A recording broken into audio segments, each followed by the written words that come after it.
Hey everyone, welcome back. It is the start of a new week. A day later today, it is a Tuesday because yesterday was a holiday up here in Canada. We had our Thanksgiving, so we're dropping this first video for you today on a Tuesday. With me once again, we have Campo.Reviews, the man who reviews movies, TV shows, wrestling, and almost everything else, but not quite. Before we get started, make sure to like, comment, share, subscribe, all that good stuff for the channel. It helps us out. Like I said, learning new skills every day, making this more aesthetically pleasing to your visuals with all the new graphics and intros and stuff like that. So, let me know my hard work is appreciated by giving that little thumbs up. It doesn't cost you anything, but it means the world to me. So once again, Campo.Reviews with us. You'll find his stuff down in the comments below. Welcome back, sir. Hey, I'm here. You're here. Yes, you are. Today we're reviewing NXT No Mercy. So yeah. It was an odd one because this was the first time an NXT show or any WWE show had a pre-show match. Usually they don't do pre-show matches. Yeah. It was a simple little match. Kalani Jordan versus Blair Davenport. You didn't watch it, I think. You didn't watch it? Or you did? Okay. Didn't care. This was to push Kalani a little bit because she's going to be in the women's breakout tournament, and I think they're making they're a little push for Blair Davenport because they need some more women in the division that can go. It's odd that you're pushing Blair Davenport by having her wrestle on the pre-show of an NXT pay-per-view. Mm-hmm. And no Valkyria. I don't know, man. I just don't know. Okay. I'll be honest with you. I didn't pay attention to this match really at all. It was very boring. Yeah. It's just one of those things like when WWE has a pre-show, you're so not used to it that it's like, I just didn't care. I was like, why is there a match? Really, the big thing that came out of it was the ending, I guess. Gigi Dolan attacks Blair Davenport. Yeah. Sets up that feud. That's going to be the thing for the next little while. But it's once again goes back to like that famous saying of WWE only cares about what happens after the match and not the actual match. Yeah, very, very, very true. So with that, we're going to go into our main show. Our first match of the night was Braun Breaker versus Baron Corbin. Again, didn't care about this one. I'll be honest with you. I didn't care about any of the matches on this card in terms of like caring about what was happening. So that's like a story for another day, though. This is the best I've seen Baron Corbin wrestle for like 2 years. Okay. Since you started watching this, I mean, that crazy planche over the top rope by Braun Breaker, that was kind of cool. Braun Breaker was really good. He's going to continue to be really good. I think this is not a feud that helps put over Braun. Either of them. Corbin's done. Yeah. Corbin's a jobber. So that which leads enhancement talent. Is that what we're calling them nowadays? Enhancement Make jobbers great again. Right. Hey, that's a t-shirt. Copyright that right now. No, that's already a t-shirt. I'm pretty sure it was made by Fale. Okay. It's gonna call him Great Fale. The Great Khali. Yeah, it's Bad Luck Fale made that. Bad Luck Fale. Okay. But it's weird because enhancement talent. But why is he winning? Helping. Yeah, but how does this help Braun Breaker? It doesn't, because Corbin won. It doesn't make sense. Just don't make no sense. And it's weird too because I know you had to have Melo win. Yeah. The title when he beat Braun. And there's a match tonight for the title, which we'll get to. But I find it weird that like you started this feud between Melo and Dragunov, which is like long awaited because we all wanted Dragunov to win when he was facing Braun the first time. Oh, Braun the first time. Yeah, in that three-way. First time. Well, then I think Melo was a good champion. I'm okay. I think he's fine. He's made your list. He made my honorable mention, so he's a good wrestler. But I just think that maybe WWE didn't have faith in Braun to put on the highest caliber matches, so they'd rather put on matches between Melo and Dragunov than Braun and one of them. Yeah, because Braun is kind of in that weird limbo right now. He went from their top guy to like mid card, curtain jerker. Yeah, I mean it's honestly weird. Yeah, if he's not bad, he's very good. He's a very good wrestler. I think this is leading to a call up. Well, that's what I was gonna say. This is just like they don't want to give him a belt right now because most likely after Mania they're gonna do the call ups, or it could be even for Survivor Series. Who knows? So We'll see what happens with Braun Breaker, but right now Baron Corbin goes over. I don't understand why, and yeah. Next, we're gonna go into our first of a couple title matches. This was for the North American Championship, where Dragon Lee was a guest referee in Trick Williams versus Dirty Dom Mysterio. Again, I'm not a fan of Dom. I don't like Dom. Trick impressed me though. Yes, but also I have like harbored so much hate. It's built up so much for me that there's nothing he can do that's going to change my mind. And this was not a well done match. No. It was a lot of weird shenanigans. Yeah, and no Rhea Ripley, which telegraphs the finish for you. Listen, I know, and this is fine. If people like him, I understand, because I get the heel work and like his character is fun. If you're a WWE fan and you really like Rey Mysterio, or Dominic, yeah, as Putty can't stop calling him Dominique. Yeah. If you really like him, that's fine. Yeah, but there's in no world is any wrestling fan like, I can't wait to watch Dominic Mysterio versus freaking. Well, I mean, what the hell's his name? Trick Williams. Trick Williams. Like, now is Dominic, like, let's focus on Dominic here for a second. Is he suffering from the expectations are so high on him because of who his father is? He'll never live up to those expectations. I don't know, because listen, this is another argument, right? Growing up, and I understand the legendary status he's achieved. I'm not going to pretend he's not a good wrestler, but growing up, like, Rey Mysterio was never one that anyone that we knew probably that pointed at him was like, wow, that guy's a good wrestler. I know he is good, but he was never. He's more of a fun guy to watch. Yeah, and it's like when you think about, he also went through a really stale period at his last little bit in WCW and beginning of WWE. Yeah. But it's after the unmasking in WCW went downhill for him there. Yeah, I don't know, man. It's crazy because, like, I don't understand why the expectations are there. Yeah, he's his own guy. It's different in someone like an Orton situation where Bob Orton was always that mid-card jobber, like, well-known, like, enhancement talent. And Randy Orton comes along and he's like a superstar. Not saying that Randy Orton's great, but like I'm saying, it's like Shooter, right? He doesn't have that big of things because his dad's a referee. So yeah, right. He's like legendary status, but right. That's exactly it. But yeah, no Rhea Ripley. You know, we got a ref bump. A second referee comes out. Dom cost himself the match, and Trick Williams is your new North American champion. Did you find it so odd that the referee came out so fast? Yes, and spoiler, he lost it again. Dominic is champion again. Is that why his thing? I saw the thing and it had two. I was like, how does he have two? Yeah. Dominic won it the next night, which is a week ago today. He won it on NXT. He won it back. By cheating? Yeah, of course. So was this all just to put Trick over? Yeah, I think so. I think we're getting to separate them, right? So yeah, they have to give Trick something to do. Yeah. So I think this is where we're getting that Trick Carmelo split. And I think they wanted to see whether Trick can go as a solo. The answer was no. The answer is no. He'll probably be, if they split him up, he'll probably be released within, I say, 6 months. Yeah, it's I don't know. This was just all in. This match was. I will go out of my way to say this match sucked. Mm-hmm. Like, this is not my favorite match. A maximum 2 out of 5 stars. Maximum. I let's just say I enjoyed Baron Corbin versus Braun Breaker more than this. Yeah, match. But Braun Breaker's a GOAT tier wrestler in NXT. Yeah. That's true. That's true. Trick Williams goes over, your new NXT champion. Like I said, though, he loses it. That's something we'll leave for the state later in the month. So we'll go into our fourth match on the card.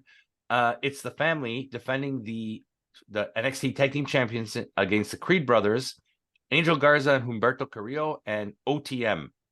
So who the hell are OTM? Prior to you just reminding me about this, I was like, okay, you know what? Thinking about it while we're reviewing this pay-per-view was actually really good because the only bad match was Baron Corbin. Now I forgot about this match sucked. Like, this was like some dog doo-doo. It really says a lot when Tony D'Angelo is your best, and Tony D'Angelo and Julius Creed are your best performers in this match. Julius Creed literally was the best guy. Yeah, Julius Creed was the best guy. Yes. That and I noticed too, everybody in this, like, either you have a shitty partner or you're just a shitty team. Like Tony D'Angelo, he's okay. He's decent. He's a serviceable wrestler. I'm not saying he's great, but he's good in the Yeah, ring. but then they stick him with Scooby Doo, and then all of a Shaggy sudden, over there, yeah. And same thing with Julius Creed, with his brother Brutus Creed. Like Brutus is terrible. actually, you know what? Brutus was pretty good in this match. Okay. He did the Okay. bomb, the I'll give you, ball, whatever yes, it that's is, true. Yeah, the the Brutus cannonball. ball. Yeah. Okay, he did that. I mean, Garza and Carrillo, they're okay, but like, he's no Hector Garza. Factual. But and I've never seen these guys, and I watch a lot of NXT. I've never seen this OT. I know who Scripps is. That used to be the guy Reggie, but I don't know who these OTM guys are. Oh yeah, Scripps is that guy who was the other guy, and then they turned him into Scripps, right? Yes. He wore a mask for a while, but then they all knew it was Reggie. That's why I didn't recognize who he was, because he didn't have the mask on. Yeah. But it's the same guy. He's the guy who used to manage Carmella last year. Remember that Reggie guy? Yeah. Was it last year? Whatever it was. Yeah. But that's him. But I don't know who these guys are. They came out of nowhere. Why are they in the match? I forgot about this match, man. You just brought back like a horrifying memory for me. So let's just And it was long. Yes, it was like 13 minutes long. Not the longest match on the card, but it was long. So let's end the suffering here. Let you know that the family retains the belts in a not a great match. And do you remember how good Pretty Deadly was? Yes. Like, this is what we're dealing with right now. Yes. Unfortunately, what's his name is hurt. Prince guy, that Prince. Elton John. Elton Prince, yeah. And Kit Sabian. Oh my god. Speaking of Kip Sabian, we get a little promo after that. Mm-hmm. It's the tease of most likely Brian Pillman Jr. Good. So let's hope they do something with him. It'll really rejuvenate the NXT roster. They need to bring in Brock Anderson so they can reform the Horsemen. Yeah, I don't know if you're gonna get Brock off that contract. Yeah, he signed a long term with Arn, but they haven't been used on TV a while. That's true.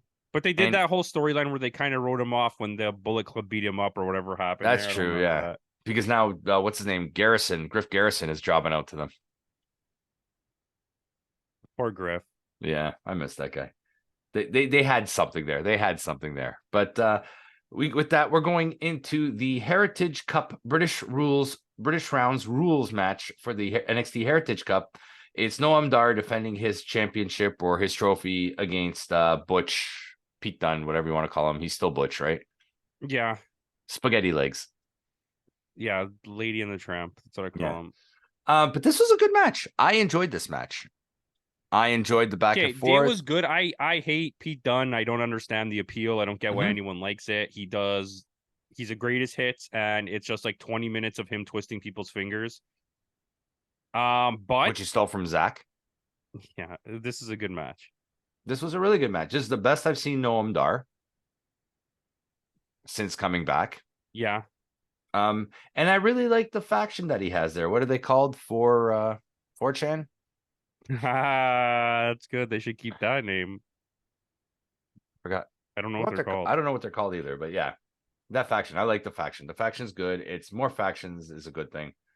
So I kind of like that. But what is it here? What are they called? I'm looking for what they're called. No, I can't find it. Oh, well. But I mean, it was a decent match. Butch gets the first fall, so right away in the first round, like, was it the first round or the second round? No, Dar got the first pinfall, but then Butch tied it up, and we thought, oh, hey, Butch may actually have a chance to win this. But then I thought, no, Butch is, because even now thinking Butch is a main roster guy, they're not off of putting belts on main roster people, because half your champions now are main roster people, which we'll get to. Yes.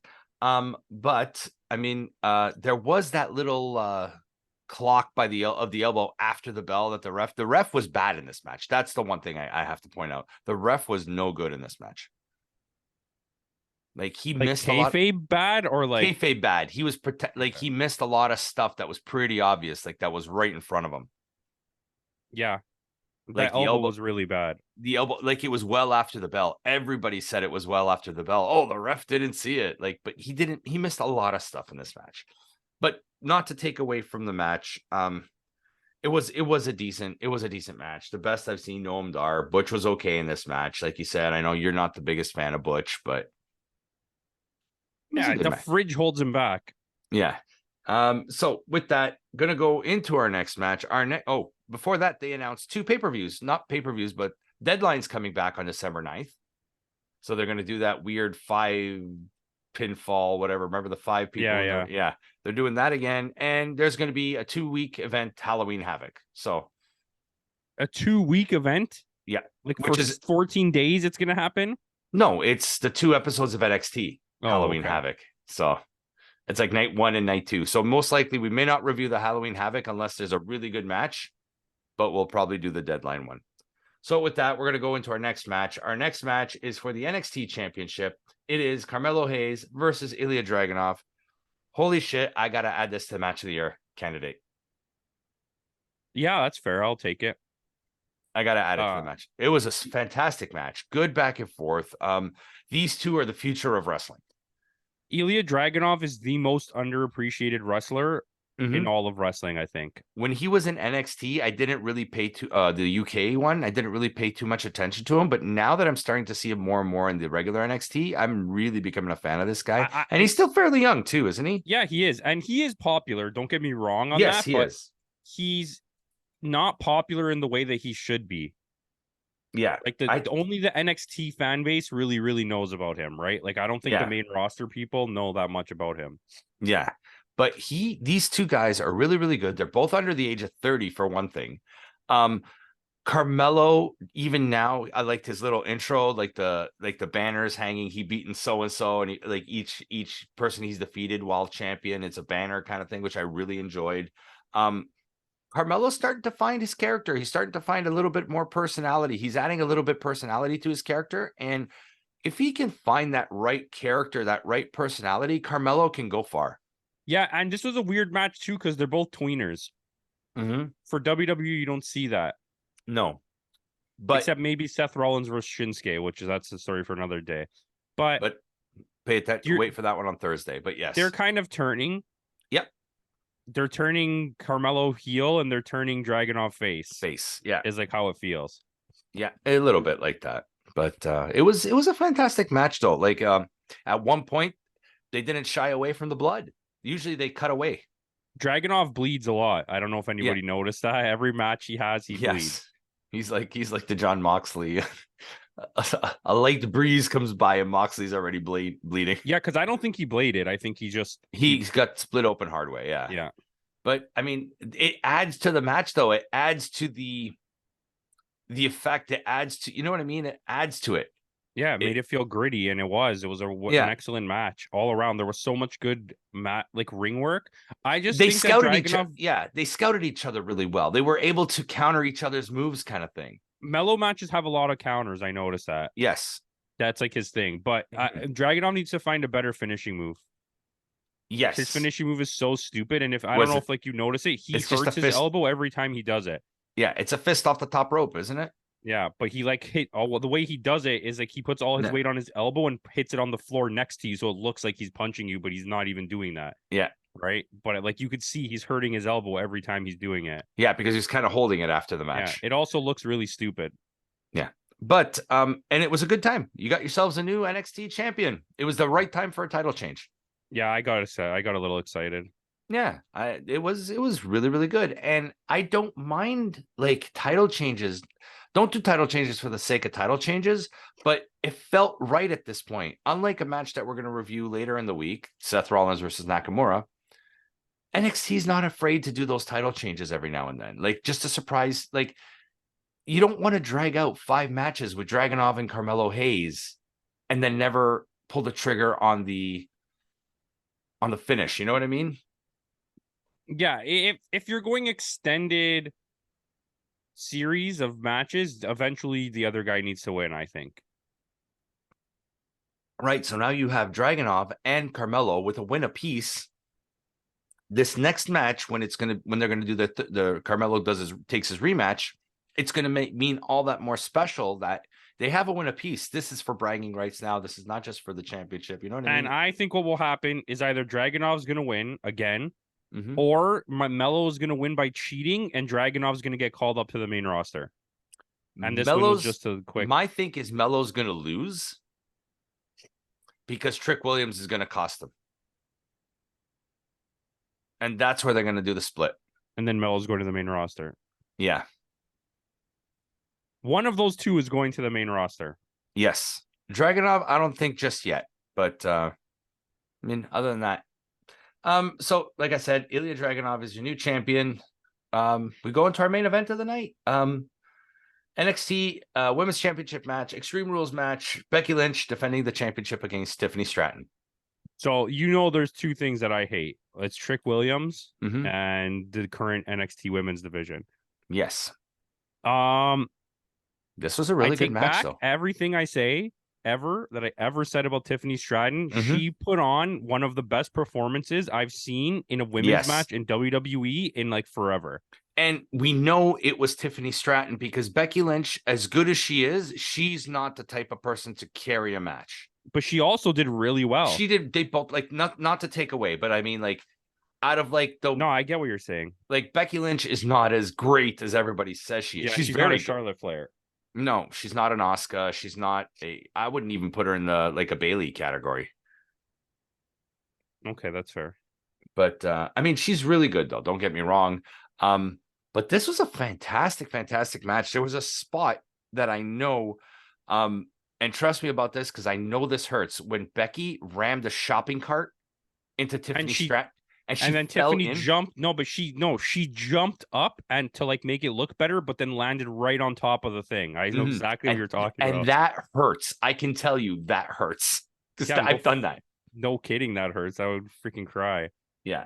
So, and like you see them, they're battered, they're bruised. Like Tiffany took some bumps, like for the pretty girl. You know what I mean? Like No, she got beat up pretty bad. I'm pretty sure she's injured. And Becky Lynch got that huge gash on her arm. Yeah. I think she may have strained or dislocated something in the elbow because her arm was in a thing brace the next night on Raw because they were supposed to do Tegan Nox versus Becky Lynch on Raw last week, which never happened. That happened last night. So,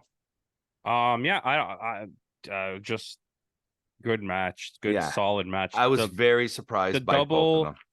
The double swantons and then the moonsault. And the way she did the moonsault, she jumped up every. She's got a good flow. Like she's got her moonsault looks really, really nice. Like she's got a really good moonsault. I honestly, and I've been touting this since I first saw her in NXT. I think Tiffany Stratton, if she trains properly, like has the right trainers, really sticks to it, she can be like the next type, maybe like a Mandy Rose or a Nikki Bella type of thing. A really good, solid female wrestler. We're not talking legendary Stratus or somebody like that, but like Stratus sucks. Oh yeah. But... Sorry to all the fans out there. I'm the least Trish Stratus fan that ever existed. Sorry, Caps. No worries. But I mean, yeah, she could be a really good addition to a very floundering women's division right now. Yeah, and it's not in NXT. Yeah. Because the women's division in the main roster is absolutely stacked. They just don't know what the hell to do with them. Right? They don't know what to do with the women. They don't know. But they dropped them down to NXT and there's just bangers. Rhea Ripley versus Lyra Valkyria, banger. Yeah. It's like, I don't get it. But the thing is, also, Ripley is your women's champion. Why is she on NXT? Where's the challengers for her? Like, you know?